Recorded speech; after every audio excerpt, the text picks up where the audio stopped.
नमस्कार दोस्तों, इस वीडियो में आप डीएलएड प्रथम सेमेस्टर के शिक्षण अधिगम के सिद्धांत प्रश्न पत्र जो कि वर्ष 2022 में डीएलएड 2021 बैच के समय पूछा गया था, उस पेपर का कंप्लीट सॉल्यूशन देखने जा रहे हैं।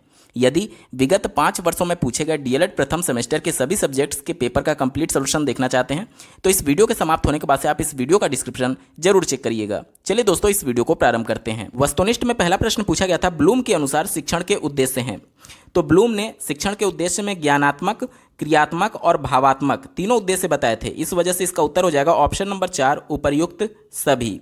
बात करेंगे प्रश्न संख्या 2 की, सा विद्या या विमुक्ते शिक्षा का उद्देश्य किस विचारधारा का मानना है। यहाँ पर देखिए, जो संस्कृत वर्ड दिया गया, वाक्य दिया गया, सा विद्या या विमुक्ते, इसका अनुवाद होगा कि विद्या वही जो बंधनों से मुक्त करे।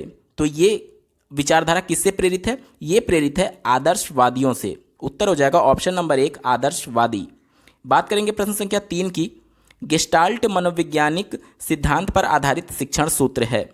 तो गेस्टाल्टवादियों के द्वारा संपूर्ण समस्या को पूर्ण रूप में देखा जाता था, ये उनका मानना था।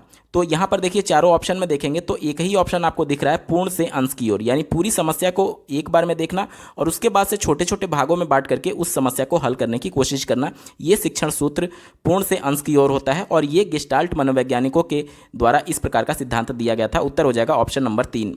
बात करेंगे प्रश्न संख्या 4 की, शिक्षण एक त्रिध्रुवी प्रक्रिया है। यह कथन किसका है?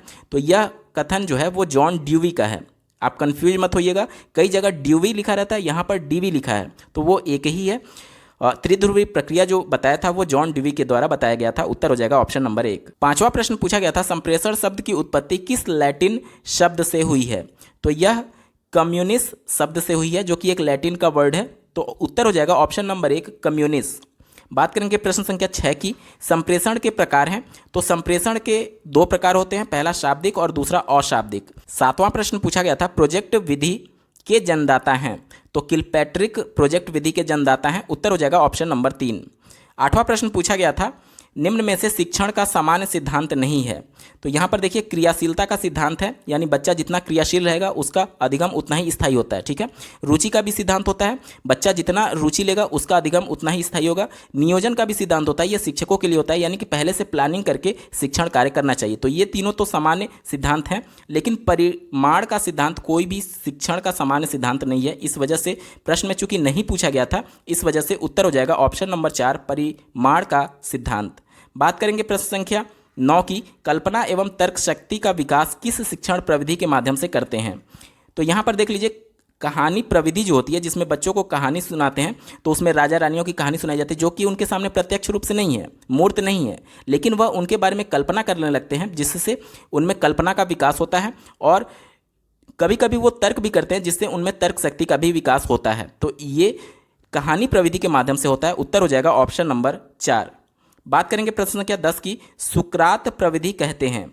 तो प्रश्नोत्तर प्रविधि को सुकरात प्रविधि के नाम से जाना जाता है। उत्तर हो जाएगा ऑप्शन नंबर 3, प्रश्नोत्तर प्रविधि।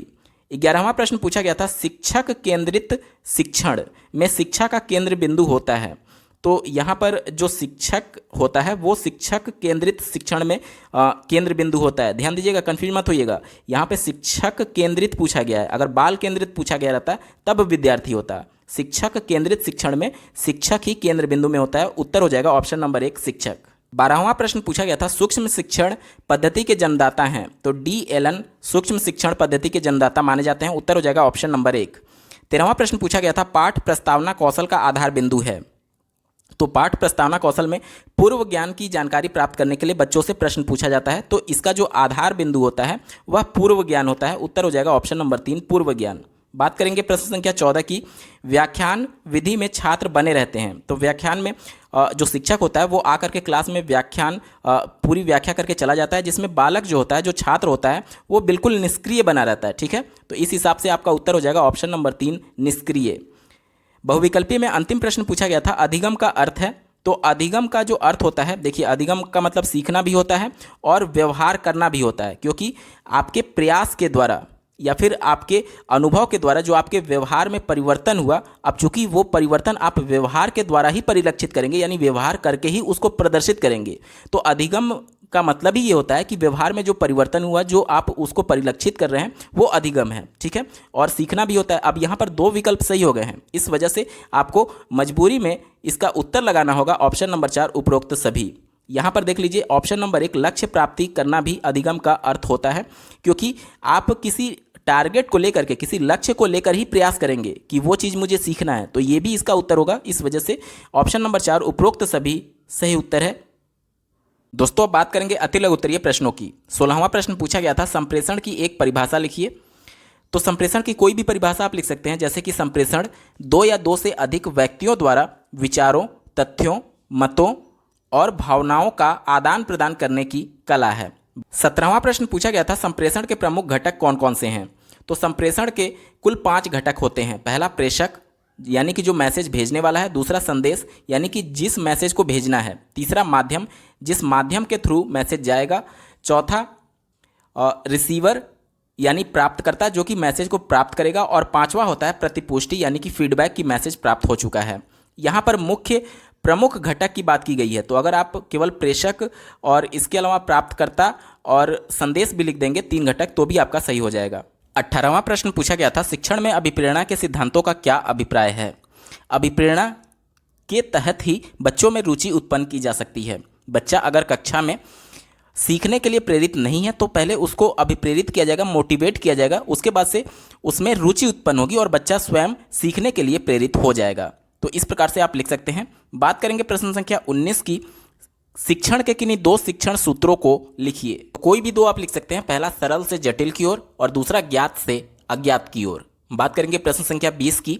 प्रशिक्षण से क्या अभिप्राय है। प्रशिक्षण के बारे में लिखा जा सकता है कि प्रशिक्षण किसी व्यक्ति विशेष को दी जाने वाली ऐसी शिक्षा है जो उसमें कौशल विकसित करे और किसी विशेष कार्य में प्रवीणता ला दे। बात करेंगे प्रश्न संख्या 21 की। पुनर्बलन कितने प्रकार का होता है। पुनर्बलन मुख्यतः 2 प्रकार के होते हैं। पहला शाब्दिक पुनर्बलन और दूसरा अशाब्दिक पुनर्बलन। अब इनको भी 2 भागों में बांटा गया। पहला शाब्दिक सकारात्मक और दूसरा नकारात्मक शाब्दिक पुनर्बलन। जैसे कि शाब्दिक में अगर किसी को शाबाशी दिया जाए या फिर उसका किसी भी प्रकार से प्रशंसा किया जाए तो वह शाब्दिक पुनर्बलन कहलाएगा। और अशाब्दिक में बिना कुछ बोले, जैसे कि गुस्से में अगर आप अपने भौहें सिकोड़ लेते हैं तो अगला बंदा समझ जाता है कि ये गुस्से में है, तो ये अशाब्दिक पुनर्बलन होगा और उसमें भी नकारात्मक होगा। तो इस प्रकार से आप लिख सकते हैं। बात करेंगे प्रश्न संख्या 22 की। अपेक्षित अधिगम शब्द का शाब्दिक अर्थ बताइए। अपेक्षित अधिगम स्तर का अर्थ ये होता है कि प्रत्येक कक्षा या विषय के लिए निर्धारित निश्चित दक्षताओं को प्रत्येक छात्र निश्चित समय में अवश्य प्राप्त कर ले। कहने का मतलब कि अगर कोई बालक कक्षा 3 में है तो कक्षा 3 के अंत तक उसको न्यूनतम वो सभी संज्ञान या फिर ज्ञान हो जाना चाहिए जो कि आवश्यक होगा कक्षा 4 में जाने के लिए। 23वां प्रश्न पूछा गया था बाल केंद्रित शिक्षण की कोई 2 विशेषताएं लिखिए। तो पहला आप लिख सकते हैं कि इसमें बालकों की रुचि होती है, क्योंकि जो शिक्षण प्रक्रिया होती है वो बालकों को केंद्र में रख करके किया जाता है। दूसरा आप लिख सकते हैं कि बालक सक्रिय रूप से इसमें भाग लेते हैं, इस वजह से उनका जो अधिगम होता है वो स्थायी होता है। बात करेंगे प्रश्न संख्या 24 की। खेल पर आधारित 2 शिक्षण विधियों के नाम लिखिए। खेल पर आधारित 2 शिक्षण प्रविधि में पहला आप लिख सकते हैं डाल्टन विधि और दूसरा मॉन्टेसरी विधि। बात करेंगे प्रश्न संख्या 25 की। पर्यटन विधि का प्रयोग किन विषयों के शिक्षण हेतु लाभप्रद है। पर्यटन विधि में किसी स्थान विशेष पर जाकर के उसका अध्ययन किया जाता है मूर्त अवस्था में, तो ये ऐतिहासिक चीज़ों को अध्ययन करने में यानी इतिहास विषय में ये लाभप्रद होता है। इसके अलावा राजनीति शास्त्र, क्योंकि उस समय की तत्कालीन स्थिति क्या थी, राजनीतिक पृष्ठभूमि क्या थी, इन सभी विषयों के अध्ययन में पर्यटन विधि लाभप्रद होता है। आप 2 लिख सकते हैं, पहला इतिहास और दूसरा राजनीति शास्त्र। बात करेंगे प्रश्न संख्या 26 की। प्रयोग प्रदर्शन विधि सर्वाधिक किस विषय में उपयोगी है। तो प्रयोग प्रदर्शन विधि सर्वाधिक विज्ञान विषय में उपयोगी होता है, क्योंकि विज्ञान विषय में ही प्रैक्टिकल करके सीखते हैं बच्चे। बात करेंगे प्रश्न संख्या 27 की। सूक्ष्म शिक्षण को परिभाषित कीजिए। सूक्ष्म शिक्षण वह प्रशिक्षण तकनीकी है जिसमें छात्राध्यापकों से यह अपेक्षा की जाती है कि उनके द्वारा किसी एक संप्रत्यय को थोड़े से विद्यार्थियों को अल्प समय में विशिष्ट कौशल, जो शिक्षण कौशल होते हैं, उनका प्रयोग करके पढ़ाया जाए। बात करेंगे प्रश्न संख्या 28 की, शिक्षण कौशल की एक परिभाषा दीजिए। शिक्षण कौशल की परिभाषा आप इस प्रकार से लिख सकते हैं कि शिक्षण कौशल का मतलब होता है शिक्षण कार्य में कुशलता। इसका अभिप्राय शिक्षक द्वारा शिक्षण देते समय अपनाए जाने वाले हाव भाव, भंगिमा या विविध कार्यकलापों के व्यवहारिक तौर तरीकों के समूह से लगाया जाता है, जिससे शिक्षण प्रक्रिया जो होती है वो प्रभावशाली बन जाती है। बात करेंगे प्रश्न संख्या 29 की, श्यामपट्ट कौशल के किन्हीं दो घटकों के नाम लिखिए। श्यामपट्ट कौशल के घटक में आप लिख सकते हैं, पहला लेख की स्पष्टता, दूसरा श्यामपट्ट कार्य में स्वच्छता और तीसरा श्यामपट्ट कार्य की उपयुक्तता। बात करेंगे अति लघु उत्तरीय में अंतिम प्रश्न की। 30वां प्रश्न पूछा गया था, स्पष्टीकरण युक्ति से आप क्या समझते हैं? किसी विषय या फिर संप्रत्यय को या फिर घटना को अच्छी तरीके से समझाना स्पष्टीकरण कहलाता है। इस विधि को उद्घाटन विधि के नाम से भी जाना जाता है। तो आप इस प्रकार से इसका उत्तर दे सकते हैं। दोस्तों, बात करेंगे लघु उत्तरीय प्रश्नों की। 31वां प्रश्न पूछा गया था, शिक्षा में मानचित्र व चार्ट की उपयोगिता को स्पष्ट कीजिए। मानचित्र किसी भौगोलिक स्थिति को छोटे मानक के तौर पर प्रस्तुत किया जाता है। तो किसी भौगोलिक स्थिति की पृष्ठभूमि और उसका संरचना दिखाने के लिए मानचित्र का प्रयोग किया जा सकता है, और चार्ट पेपर के माध्यम से बच्चों को दूरस्थ चीज़ों को चार्ट पर चित्र बना करके इस प्रकार से प्रस्तुत किया जा सकता है ताकि बच्चे अधिगम करने में आसानी महसूस करें। इस प्रकार से आप इसकी उपयोगिता लिख सकते हैं। बात करेंगे प्रश्न संख्या 32 की, संप्रेषण के प्रकारों का वर्णन कीजिए। संप्रेषण मुख्यतः दो प्रकार का होता है, पहला शाब्दिक, दूसरा अशाब्दिक। शाब्दिक को फिर से दो भागों में बांटा जाता है, पहला मौखिक संप्रेषण, दूसरा लिखित संप्रेषण। वहीं अशाब्दिक संप्रेषण की बात की जाए तो इसको तीन भागों में बांटा जाता है, पहला वाणी संकेत, दूसरा चक्षु संपर्क यानी कि आँखों से देख करके बातें करना एवं मुख मुद्राओं के माध्यम से कम्युनिकेट करना, ठीक है, और तीसरा इसमें होता है स्पर्श संपर्क। तो ये संप्रेषण के प्रकार होते हैं। बात करेंगे प्रश्न संख्या 33 की, क्रियाशीलता के सिद्धांतों की विवेचना कीजिए। क्रियाशीलता का सिद्धांत ये कहता है कि जब बालक अधिगम प्रक्रिया के दौरान क्रियाशील रहेंगे तो उनका जो अधिगम होता है वो स्थायी होता है, क्योंकि बालक जब सक्रिय रूप से किसी संप्रत्यय को समझने में भाग लेते हैं तो उनके ज़्यादा जो ज्ञानेंद्रियाँ होती हैं वो एक्टिव होती हैं। कहने का मतलब कि वो सुनते भी हैं और साथ ही साथ उसमें इंटरेस्ट भी ले रहे हैं, श्यामपट्ट पर जो लिखा जा रहा है उसको देख भी रहे हैं। तो कई सारी ज्ञानेंद्रियाँ एक साथ क्रियाशील रहने की वजह से जो उनका अधिगम होता है वो अस्थायी होता है, ठीक है। इस प्रकार से आप इसको लिख सकते हैं। बात करेंगे प्रश्न संख्या 34 की, शिक्षण एवं प्रशिक्षण में अंतर बताइए। शिक्षण और प्रशिक्षण में अंतर आप इस प्रकार से लिख सकते हैं कि जो शिक्षण होता है वह एक शैक्षणिक गतिविधि है जिसमें एक शिक्षक किसी दिए गए विषय पर छात्रों को भविष्य की चुनौतियों के लिए तैयार करने के लिए ज्ञान और अवधारणाओं को प्रदान करता है। वहीं अगर बात करें प्रशिक्षण की तो इसमें आप लिख सकते हैं कि प्रशिक्षण एक सीखने की प्रक्रिया है जिसमें एक व्यक्ति के प्रदर्शन में सुधार के लिए एक विशिष्ट कौशल, नौकरी से संबंधित किसी विशेषज्ञ या विशेषज्ञ द्वारा निर्देश और दिशा निर्देश दिए जाते हैं। इसी प्रकार से आप शिक्षण में दूसरा पॉइंट लिख सकते हैं कि जो शिक्षण होता है वो सैद्धांतिक होता है, ठीक है, यानी कि किताबी ज्ञान दिया जाता है, और जो प्रशिक्षण होता है वो व्यवहारिक होता है, यानी प्रैक्टिकल करके उसको ज्ञान दिया जाता है। अगला आप लिख सकते हैं शिक्षण में कि छात्रों को नए ज्ञान का प्रावधान इसमें किया जाता है, और प्रशिक्षण में आप लिख सकते हैं कि शिक्षार्थियों के मौजूदा ज्ञान का अनुप्रयोग एक विशिष्ट तरीके से किया जाता है, मतलब कि वो पहले से ही उसको सैद्धांतिक ज्ञान हो चुका है, अब उसी को वो प्रैक्टिकल करके सीखता है प्रशिक्षण में। 35वां प्रश्न पूछा गया था, उपचारात्मक शिक्षण को स्पष्ट करें।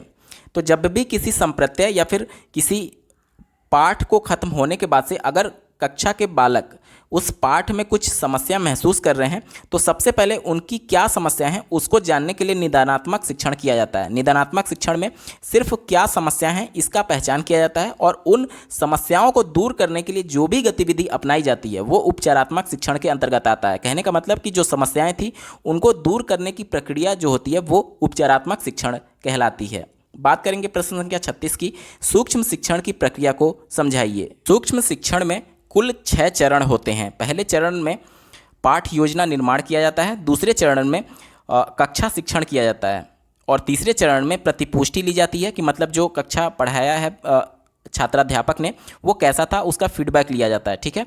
इसके बाद से चौथे चरण में पुनः पाठ योजना बनाई जाती है जो कमी बताई गई है उसके अनुसार। उसके बाद से 5वें चरण में फिर से कक्षा में वो कक्षा शिक्षण करेगा जो छात्राध्यापक है, और अंतिम चरण में प्रतिपुष्टि यानी पुनः फीडबैक लिया जाता है कि फिर से कुछ गलती तो नहीं हुई है। यही प्रक्रिया चलती रहती है। बात करेंगे प्रश्न संख्या 37 की, बहुक्षेत्रीय शिक्षण से क्या अभिप्राय है। बहुक्षेत्रीय शब्द को जब आप तोड़ेंगे तो पहला शब्द बनेगा बहु, इसका मतलब होता है अनेक, और दूसरा हो गया क्षेत्रीय, यानी कि विभिन्न क्षेत्रों में जो समस्या अभ्यर्थी महसूस कर रहे हैं। तो बहु क्षेत्रीय शिक्षण को बहुस्तरीय शिक्षण भी कहा जाता है। बहुस्तरीय शिक्षण को मानसिक स्तरीय शिक्षण भी कहा जाता है।